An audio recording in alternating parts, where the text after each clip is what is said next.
Hey everyone, welcome back. Today we're going to be doing a deep dive into English verb tenses. Yeah, we're going to be focusing on forms, like how do you actually create these different tenses? What are the building blocks? And we'll be pulling all of our material from this handy-dandy grammar guide. Which we will not be reading directly from. We'll be using it for examples and inspiration, but we Yeah. want to make sure this is more of a discussion. Yeah, for sure.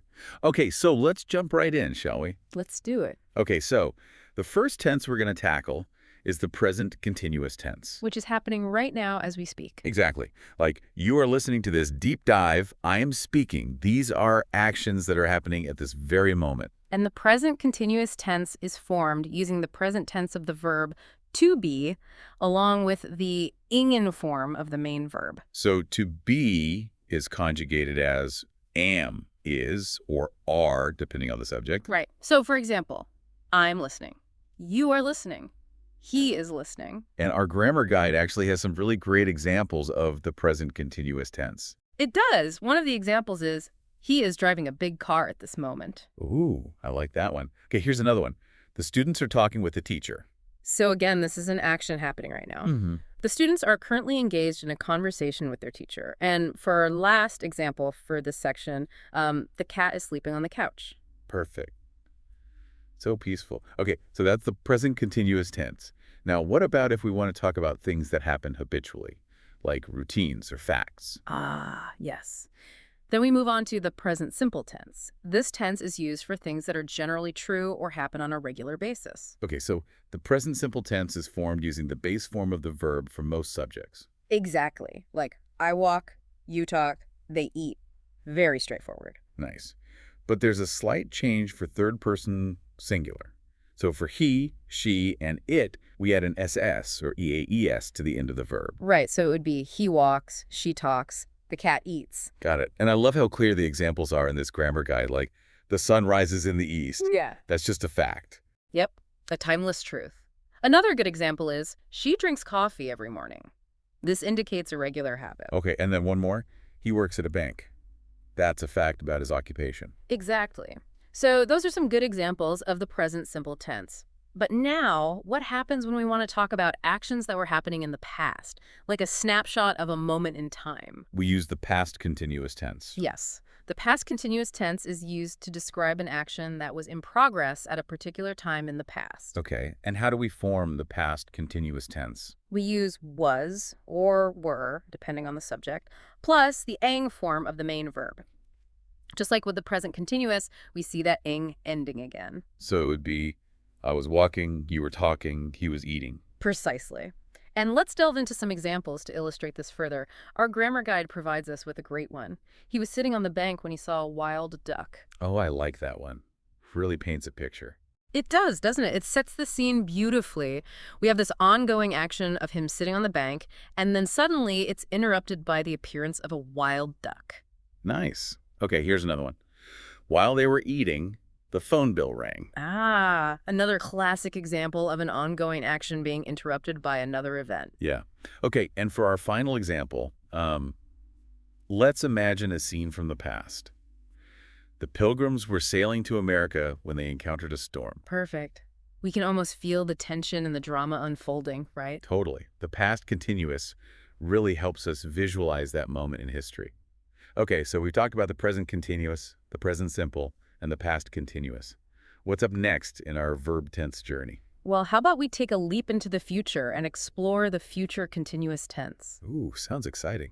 So the future continuous tense is all about actions that will be in progress at a specific point in the future. Right. It's like looking ahead and seeing a snapshot of what will be happening at a certain time. And how do we form the future continuous tense? There are actually two ways to form the future continuous tense.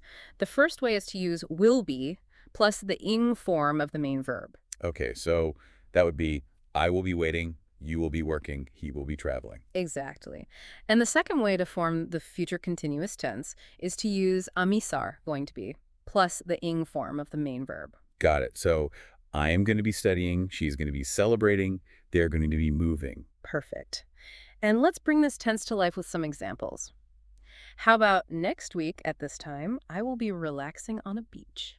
Ooh, I like that one. Sounds like a dream. Doesn't it? We can practically feel the sun on our skin and the sand between our toes. I know, right? Okay, here's another one. She is going to be presenting her project at the conference. Ah, this one suggests a planned action, a definite intention for the future. Nice. Okay, and for our last example for this section, while you are enjoying dinner, I will be finishing up some work. Excellent. This example highlights how we can use the future continuous tense to talk about two actions happening simultaneously in the future. Awesome. So we've covered 4 tenses already. Are you ready for the grand finale of today's deep dive? I am. Bring on the tenses that often cause a bit of head scratching. All right, then let's tackle the present perfect and the past perfect tenses. Well, let's do it. I'm ready for the challenge. Excellent. I have a feeling you're going to ace it. All right, let's dive into the present perfect tense. Now, this tense is all about connecting the past to the present. Okay, so how does it do that? Well, it describes actions or states that started in the past but have some kind of relevance or continuation in the present. Interesting. And what's the formula for creating this tense? To form the present perfect, we use have or has, depending on the subject, followed by the past participle of the main verb. Past participle. Okay. And what exactly is a past participle again? Good question. For regular verbs, the past participle is just the past tense form. So, you take the base form of the verb and add ed, like walked, talked, jumped. Right, right. But I'm guessing things get a little trickier with irregular verbs. You guessed it. Irregular verbs like to march to the beat of their own drum. Their past participles can be a bit, well, irregular, like the past participle of see is seen, the past participle of go is gone, and the past participle of eat is eaten. Okay, those irregular verbs definitely keep things interesting. So let's see if I can put this all together. If we use the regular verb to study, the present perfect would be I have studied, you have studied, she has studied. Right. You got it. And our grammar guide has some really clear examples of how the present perfect works in sentences. For instance, I have read that book. So this suggests that you finished reading the book at some point in the past, but the experience or knowledge gained from reading it is still with you now. Oh, okay. I see what you mean about the connection to the present. So it's not just about something that happened in the past. It's about how that past action is relevant to now. Exactly. It's like a bridge between then and now. No. Okay, what's another example? How about this one? He has lived in London for 5 years. This tells us that he started living in London 5 years ago, and he's still living there today. Ah, okay. So the action of living in London began in the past, but continues in the present. That makes sense. And for our last example. Let's say they have visited Paris twice. This implies that they traveled to Paris on 2 separate occasions in the past, and those trips are now part of their travel history. Got it. Okay, I think I'm starting to wrap my head around the present perfect. But now I'm a little nervous about this next one. What about the past perfect tense? That one always sounds a bit intimidating. The past perfect, don't worry, it's not as scary as it sounds. The past perfect is simply used to describe an action that was completed before another action or time in the past. Before the before. So it's like going back in time within a past event. Exactly. It's like a flashback within a flashback. Okay, I like that. That helps. Ah. So how do we form this flashback-inducing tense? The structure is quite simple. We use had plus the past participle of the main verb. And remember, the past participle is the same whether the verb is regular or irregular. Right, right. So if we're using the verb to finish, the past perfect would be I had finished, you had finished, he had finished. No matter what the subject is, we always use had. You got it. And our grammar guide provides some excellent examples to illustrate how the past perfect works in context. Here's one. Miriam arrived at 5 p.m., but Mr. Whitaker had closed the store. Ooh, okay. So in this case, the store closing happened before Miriam's arrival because we used the past perfect had closed. Precisely. The past perfect helps us to clarify the order of events when we're talking about the past. It's like saying this happened and then that happened. Exactly. Okay, let's try another example. By the time I got to the party, everyone had already left. So here, the past perfect had left tells us that the action of everyone leaving was completed before the speaker arrived at the party. Okay, I see how that works. The past perfect helps establish the sequence of those past events. One more example, just make sure I've got this down. Of course. How about this? She had never seen snow before she moved to Canada. So here, we're using the past perfect had never seen to emphasize that she didn't see snow until after she moved to Canada. Okay, yeah, that makes sense. The past perfect really helps us to paint a clear picture of what happened when. It's like having a time machine for our language. I love that analogy, and that's the beauty of verb tenses in general. They give us the power to express ourselves accurately and vividly, whether we're talking about the present, the past, or the future. I have to admit, I'm feeling a lot more confident about my verb tense knowledge now. That's fantastic to hear. And remember, practice makes perfect, or should I say practice makes past perfect. Huh. I see what you did there. But in all seriousness, the more you use these tenses, the more natural they will become. Agreed. It's all about putting them into practice. So we've covered a lot of ground today, haven't we? We have. We've journeyed through time exploring 6 essential English verb tenses Yeah, from the present continuous to the past perfect. and everything in between. And I have to say, I'm feeling a lot more confident about using these tenses correctly now. Me too. And you know what? It's really not that complicated once you understand the basic forms and how they work. Exactly. Our grammar guide really helped to simplify things and provide those clear examples. It did, yeah.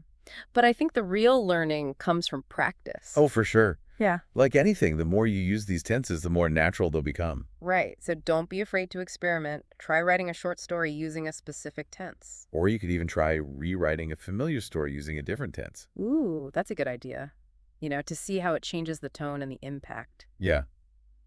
And if you're feeling really ambitious, you could try translating sentences between English and other languages. That's a great way to really stretch your language skills. It is. It's fascinating to see how different languages express time.